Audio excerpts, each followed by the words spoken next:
Remember your why. You know, Pastor, you talk about what is your why? Why do you do what you do? And I would say we have to remember, why we're doing this, and we're doing it for the glory of God. We're not doing it for ourselves. We're not doing it to make a name for us, but we're talking about Jesus. And we're living for His name, and so what we do reflects that. When you're serving and you may feel like you're not seen, God still sees.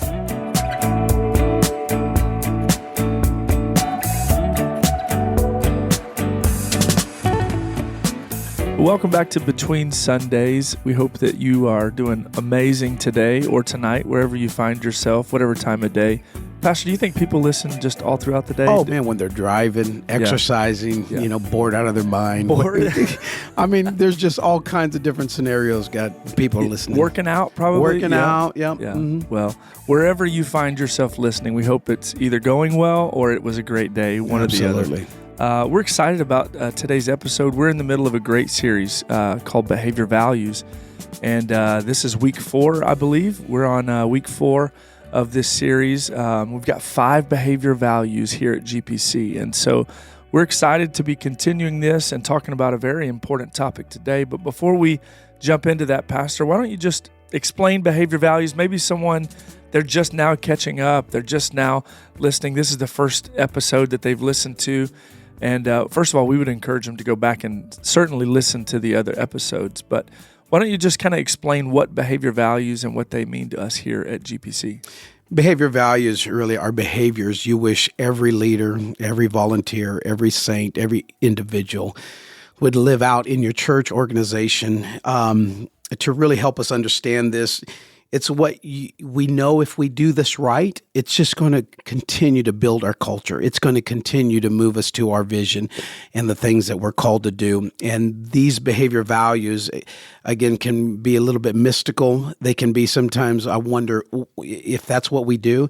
So for leaders to come around and say, hey, this is what we are asking. This is what we're hoping. This is what we want. And really, again, we've taken time as leaders to really flesh that out. What does that mean for us? I know organizations do this. I know this is something people pay a lot of money to discover. They bring in consultants and things. As a team, we really did a deep dive, went inside, prayed, just asking God, really talking, having conversations.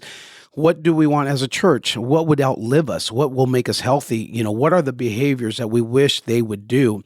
And we asked it with this kind of question, like, what do we enjoy seeing? When our volunteers do whatever, man, it just brings a lot of joy. It makes us better. We're excited about that. And then we flipped the coin and said, man, when we see a volunteer do that, God, we just hate it, right? Like, don't ever, do that again. And so what are those? And so again, in that journey, we have come up with our 5 behavior values. It's awesome. And what I love about what we're doing here in this series is, as we say all the time, GPC is blessed with amazing volunteers, great people.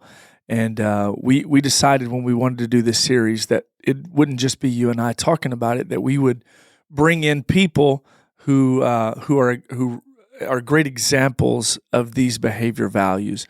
And so we've done that for the last few weeks, and today is no different. We're super excited to have an amazing volunteer here at GPC to help us talk about today's topic. And that topic is, what is it, Pastor? Well, it's the topic of excellence. Excellence. And so in today's recording, our special guest is none other than Bethany Kelly. Woo! Thank you. I'm honored to be here. Well, we're excited that you're here. Thanks for taking time out, and I know it's going to be amazing. And what we've done every episode with our guests, we've asked them all the same question to kick this thing off. And so inquiring minds want to know, Bethany, like, what's something about yourself that the average person would not know? I would say I really enjoy being silly. So probably most people wouldn't think that about me, I would say. Yeah. So I just like to, cut up and have fun. I act extremely silly at home. So Davis is probably the only one that's seen the full-blown, Yeah, the full-blown silly side. Yes. I don't think I've ever seen. No, but I'm okay with it going on today. Yeah, like if you get a little silly, that's okay. Like, I think we're all good. But yeah, I would have never guessed that, because you're a little more quiet, reserved most of the time. So maybe one day we'll all get the pleasure of seeing the silly side of Beth. But we're super excited that you're here and excited about this conversation. We're going to talk about excellence. Yeah. And again, just to wrap our minds around this, excellence is one of those things that you can get caught up in and really get mystified in this. Like, what does that mean? Really, when we talk about excellence, is just bringing your best. Like whatever God's doing in you, whatever gifts, callings, abilities, talents that God has placed in you, that you're just being honest and being a good steward and bringing your best. I remember my wife saying something like this, like, hey, bring your A game. And if you got anything better than that, bring that too, right? Like it really does take that mindset to say, you know what, God deserves our very best. We suffer in a society with a mentality that says something like this, do the minimum. Like, what do I have to do to get by? And we, unfortunately, can bring that into the church space and ministries and places that we serve in that, hey, I'm just going to show up. I'm going to dial it in, kick the can down the road. I didn't study. I'm not prepared, but man, I'll just kind of wing it, and hopefully it makes a difference. And we want God to anoint something like that. That's the crazy thing. We want God to anoint like our leftovers, our sloppiness. And, so I realized like half-hearted, unprepared, zero passion is really not going to make a difference in today's society.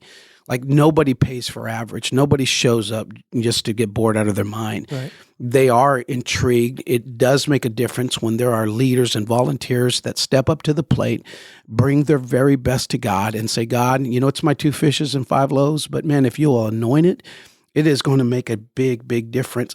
I guess what drives me as well is this idea that, somewhere in the world right now, there is somebody that is just pouring their guts, pouring their heart, their passion. They're burning the midnight oil. They are doing whatever it takes to develop the next app, the next game, the next business concept, the next, invention. I mean, they are pouring themselves into it. They given everything they've got. And, I always wondered, the church needs those people. The church needs people, men and women that will say, God, this matters so much that I'm going to bring my very, very best. And so I realize how important that is. But again, I think the weight of this comes from the reality that every one of us, if you're listening to this, you have gifts and talents and callings and abilities that God is going to ask you one day, what'd you do with that? Like, how did you steward that? You're going to give an account for that. So this really value of excellence really matters. And what I love about this is sitting with us is the person who just exemplifies this value of excellence. So Bethany, we know that all of the things that Bethany's involved in. We know all the things we probably don't actually know. Yeah, can we just share some of that? Yeah, I want to know. I want Bethany. You want her? Let's hear from her. Like, what are the things that you're doing right now at GPC? Like the areas that you're involved in. So I'm involved with children's ministry, youth ministry, choir, so music, helping greet, on some Sunday nights, and ALT. I believe that covers it. Yeah, she's also an incredible speaker. Like when she speaks, I'm just telling you, anointed. And you didn't even mention the school unless I missed that. No, please mention. And Lead, what's your role in Lead Academy? So I'm the financial manager for Lead. That's amazing. And here's the thing: she works a full-time job at a high level in her job, right? And she's married, right? Yeah. And so again, she's got a very, very full life. Yeah, and so this is what I love about our church. We have so many amazing people who are bringing excellence there. They see the importance of what we're doing in the local church, and you're bringing your best. I can't tell you how many meetings that I've sat in where we're talking about who would be great for that role, right? And Bethany's name constantly in the conversation. Like you're an incredible leader here at GPC. And that's why we're talking about this topic today. So we want to know. So talk to us about some of the experiences in your life that made you who you are. What are some things in your past, your experiences, your upbringing that made you value excellence so much? So first, I'm humbled to hear all of those things that you have to say. And I would say answering that question, there's a lot of different things that's happened in my life. I feel like that's got me to the point where I'm at, now. But I would say, honestly, my dad played a big role, when I was younger. We had conversations around the table about, the Bible and about what it looked like to serve. And honestly, he would say, everything we do, we're supposed to do for the glory of God. And I would like to say that, I had that my whole life. But honestly, I think I had to learn humility because I went through some things in my life that kind of took care of the pride issue that I had at the time, and Life has a way of doing that sometimes. It does. And so when I walked through the time that I did, it really humbled me. And I feel like from that, God began to build me back. And he said, anything that you have, it's because I gave it to you. And so from there, I just try to serve from a place of, God, this is yours. I've not done anything to qualify to be here. I've not done anything to really qualify to be at this table, but God has done all of that. And so just kind of redirecting my focus and knowing that it's not really within me. It's the doors that God has opened for me, the experiences that he's allowed me, and the people he's put in my life to pour into me, and me just be able to put action behind that information I've been given. That's amazing. Yeah, that's powerful. And so behind every, like if you look back and you look at every success in your life, you can look at where you're at today. And I feel like we could probably just go down the conversation about your story, right? We know she has a powerful story that shapes a lot of this. But behind every successful story, behind all of that, we know that there's also a lot of failures, there's mistakes, there's things that we wish we'd have done differently. So in your pursuit of excellence, what are some of the failures that you've learned from? I would say the core of, because I couldn't sit and tell you all the failures that, have gotten me where I am, but the core of those would be, I went through a time where I thought I was right. I thought I have the answers, I know I'm right. But I learned from that, you don't know all the answers, and you're not the smartest person in the room, and there's always something more that you can learn.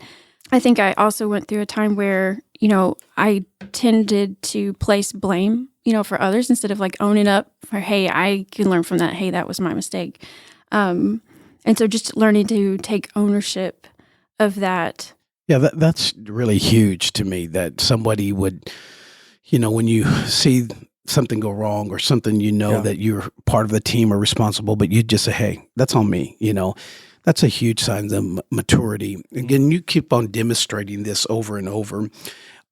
Let me put it to the question this way. What are some things that you are working to be excellent at? Like, again, you got a lot of things, and if people knew all of your life, you are a high capacity. You got a lot of responsibility, even on your job, in the secular world, growing in that influence, growing in that promotions, growing in that industry, and church, as Brother Billy has said, your influences continue to grow.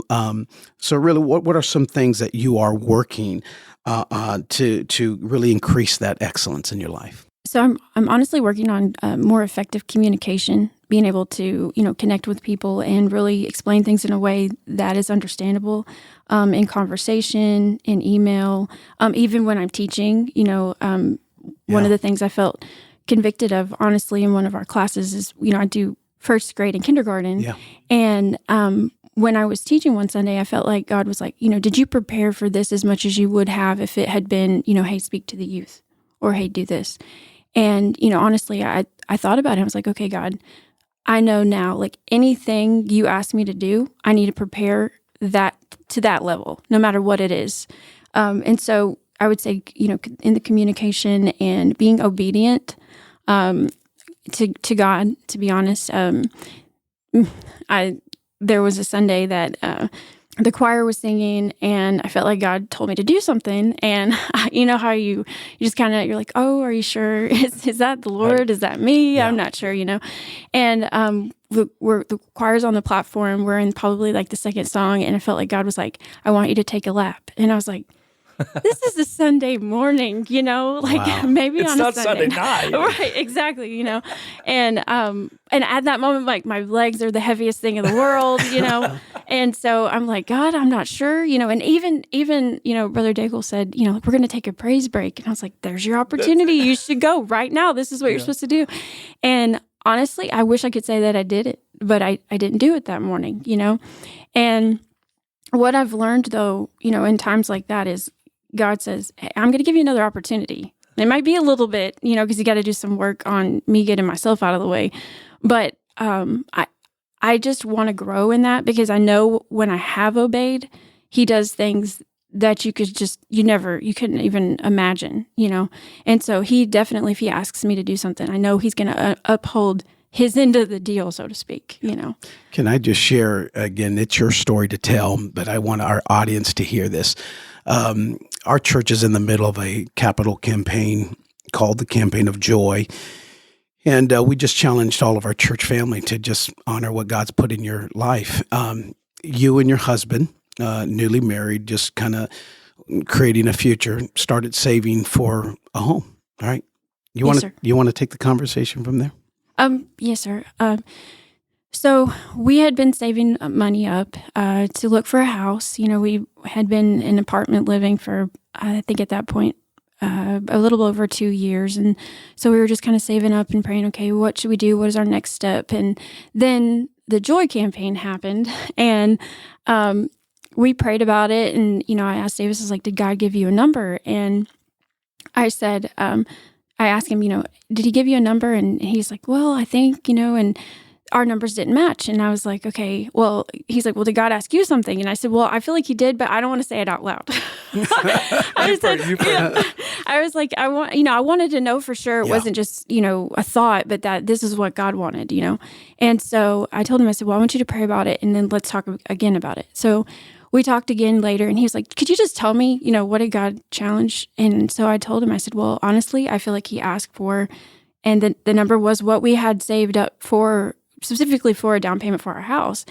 And when I said it out loud, I just started crying because I felt like at some point, and just kind of preface that, our small group was reading God's at War at the time. And we had gotten to the God of finance, the God of money, and honestly, I don't know where it happened, but somewhere along the way, I had started putting trust in that savings more than I had in God. And God was like, I want you to give that to me. And so, I talked to Davis about it and I told him, I said, I really feel like God, this is what God wants to do. I don't know what he's going to do with it. Maybe the timing isn't now for us to do a house. Maybe, I don't know what it is, but I know this is what we've got to do. And so we were obedient in that and we obeyed God. And right now the rest is history because he provided. He made a way. I was going to say, finish the story because you gave that money, right? Like you gave that, you guys obeyed. And man, you didn't know what was happening. You're like, okay, God, we're going to put this dream on the shelf. We're going to just trust you with that. It could be years, but here's the down payment we've been saving for because that's what you asked us to do. Right. And then how long was it? I would say it was probably within a month or so. It feels like everything happened so fast. Wow. We found the house and then God provided for what we needed. I mean, every bit of it when it came to what we needed for a down payment for the house, the closing costs, all of those things. Like God just took care of all of it. I mean, he made a way. So that is just a great example of just, again, the desire to say, God, I want to be excellent, not in just things, but excellence in obedience. Obedience, right? That's the word. Yeah. And the Bible obviously says that obedience is better than sacrifice. And obviously you guys contributing that was a great sacrifice and God blessed that. But the obedience is that's the next level. And I think that's what God is honoring.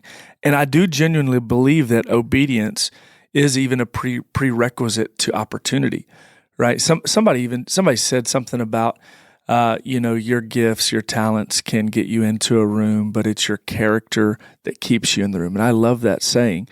I would like to switch that up in the context of this conversation, that obedience can create an opportunity, but excellence can keep you in the room, right? Excellence keeps you. And what I love is we hear all the things that you're involved in. Words come to my mind like obedience. I hear like the intentionality.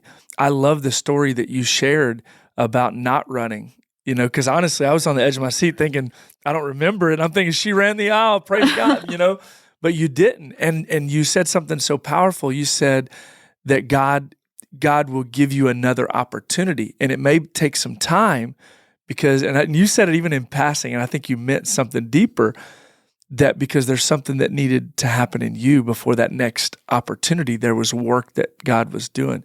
And all of these things, it shapes who we are, right? It shapes this desire for excellence that we see in you. And so let me ask you this. So knowing this is about the local church. This podcast is about the local church. We are doing our best to influence the amazing people at GPC right here between Sundays. And so how would you say that valuing excellence contributes to the overall growth and the impact of the local church here at GPC?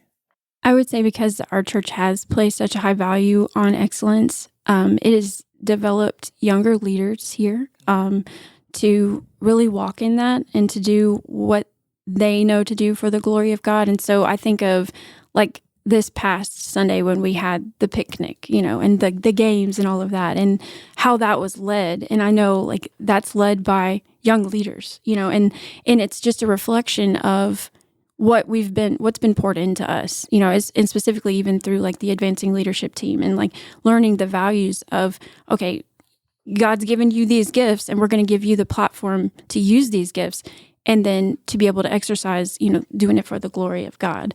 I think about even being on the team for when we did Mother's Day this year and how, to me, that was excellent. Like, and just the leadership, of the person that was chosen to do that and how, to me, that reflects excellence. And it's all because that we have leadership here that will pour into us and show us what it should look like. So that's a culture, right? It's a culture. I want to throw something your way, Yeah. Pastor. Because as people are listening to this conversation of excellence, they may not fully understand the difference between excellence and perfection, right? Like those are not the same. And so I think we could get confused and we could pursue the wrong thing. And there are people who are perfectionists, right? And it's like unless it's absolutely perfect, it's not good enough. And that's not what we're talking about here. Excellence and perfection are not the same thing. So can you kind of just talk for a second about excellence versus the pursuit of perfectionism? Yeah, perfection really can paralyze you because you'll never, hey, we got to make sure it's perfect. Got to make sure all the T's are crossed, all the I's are dotted. And again, this really prolongs some things. A spirit of excellence meaning we're going to do the best we can, again, knowing that, again, it's the best we can. It may not be the best ever, but it's the best we can do with our resources, where we are now, with what we have, with what we know, and we're going to just do the best we can.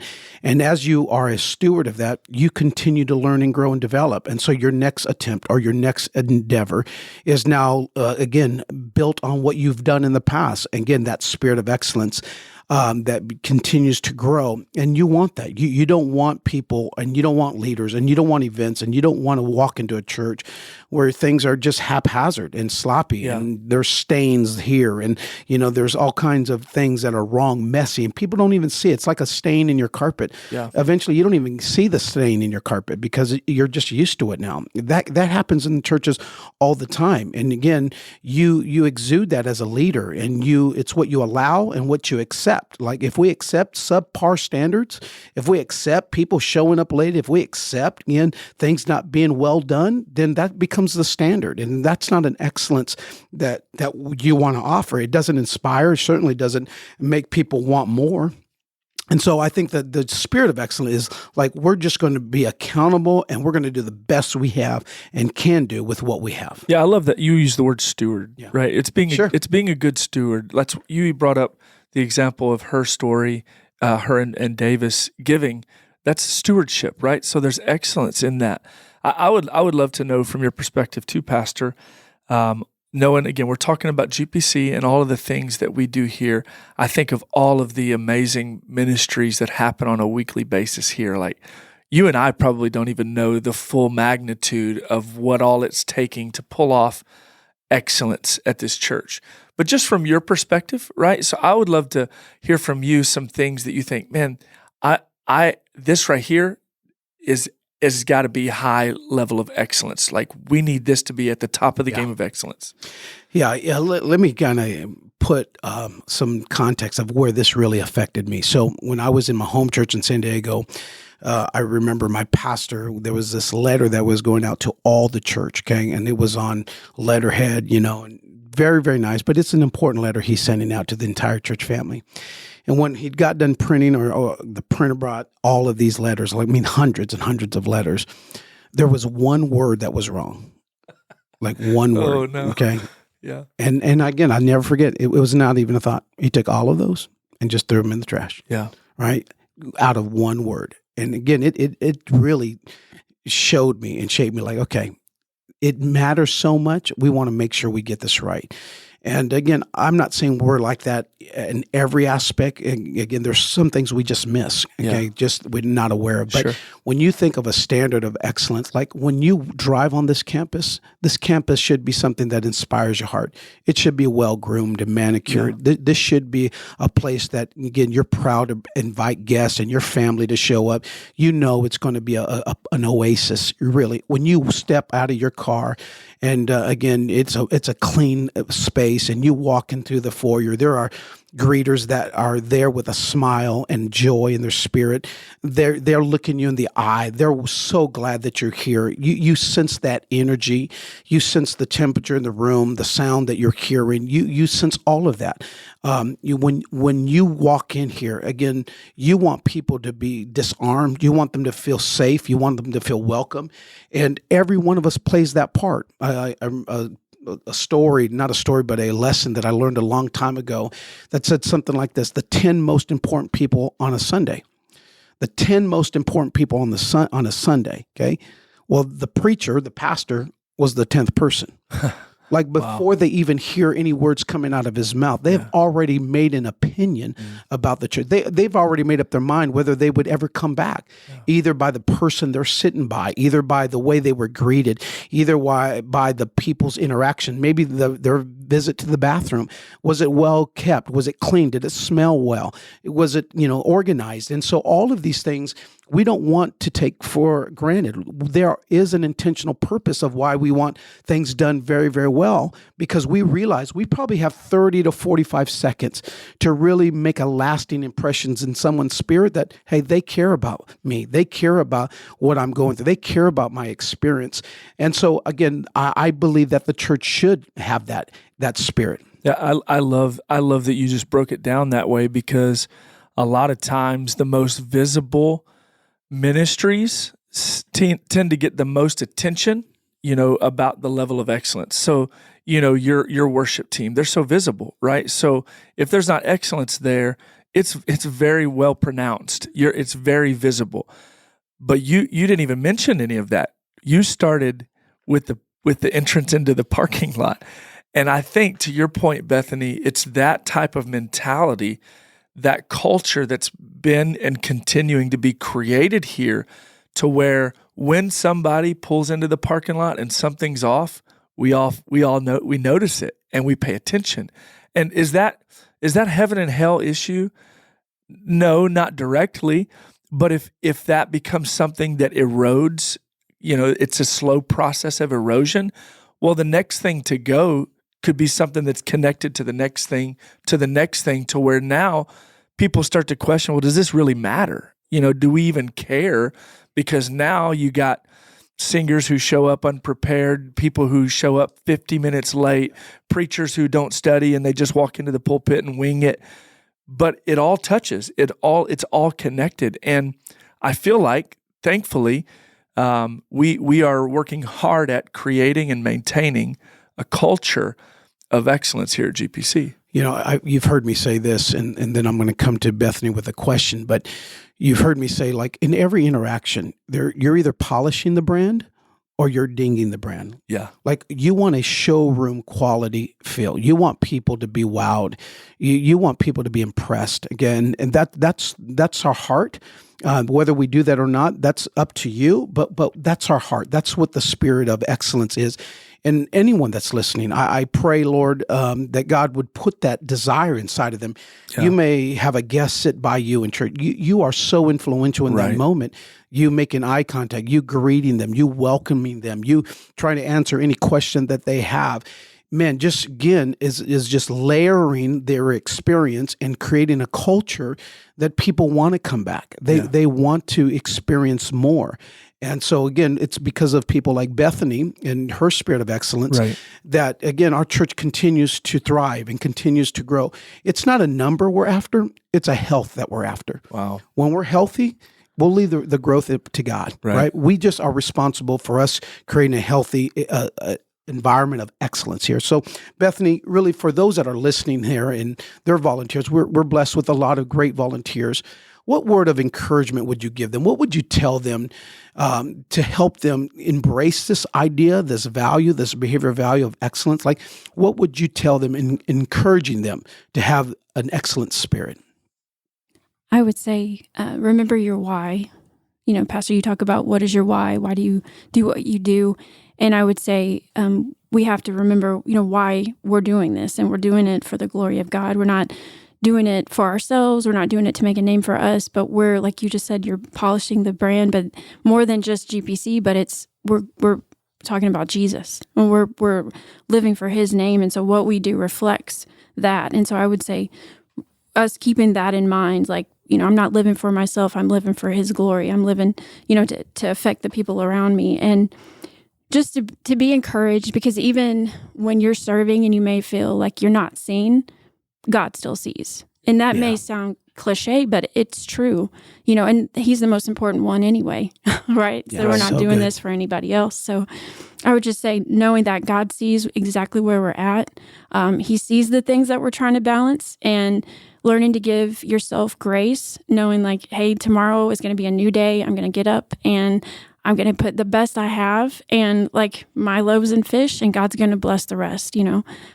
just having the right attitude. Yeah. So I have a question, and I'm just going to throw this at you because you said something so powerful. So Bethany, we know that you bring excellence, but what I don't know is, what is your why? So would you tell us, what's your why? It's because God has done so much for me. We could sit here all day and I could talk to you about things that He's brought me through in my life, but He's brought me through so many things that I feel like that all I can do is give the rest of what I have of my life left, and God only knows what that is. But I want to give the best I can give. And so whether that's, helping clean up from an event, or it's, talking to first graders, or it's whatever I'm doing, I want to make sure that I do it the best of my ability. And I feel like God deserves nothing less than that.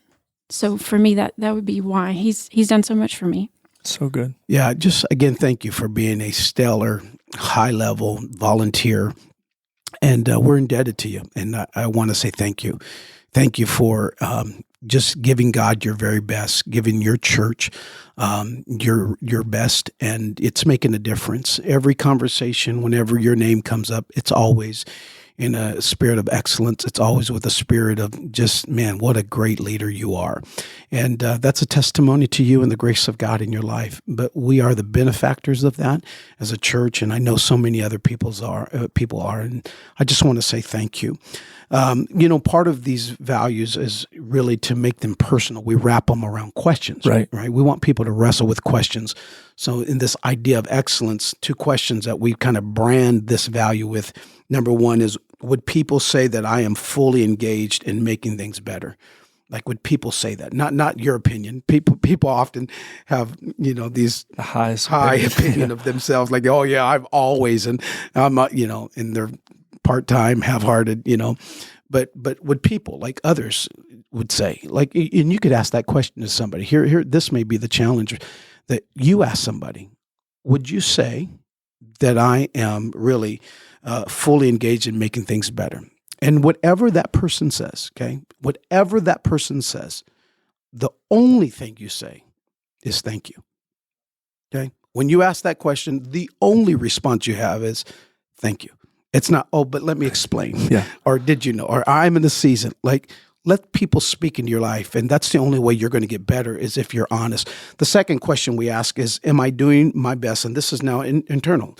Am I doing my best with my gifts and talents? Am I doing my best with my gifts and talents? And one day, if you don't ask that question now, you will answer that question one day. Yeah. You stand before the Lord. Amen.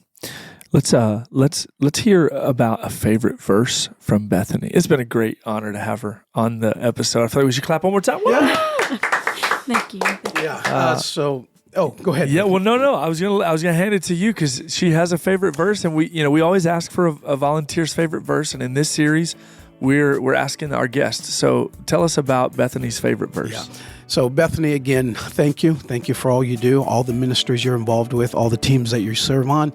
Thank you so very much. God richly bless you, and I pray God's fullness in your life and your husband's and your future. We're just so thankful to have front row seats to what God's doing in your life, and couldn't be more proud of you. Your verse, Jeremiah 29:11, so fitting, but it's a powerful verse, and it reads like this: "For I know the thoughts that I have are I think towards you, saith the Lord, thoughts of peace and not of evil, to give you an expected end." Man, you got a great future ahead of you, Bethany. God bless you. Amen. Thanks, Bethany. And thank you guys for listening to this episode of Between Sundays.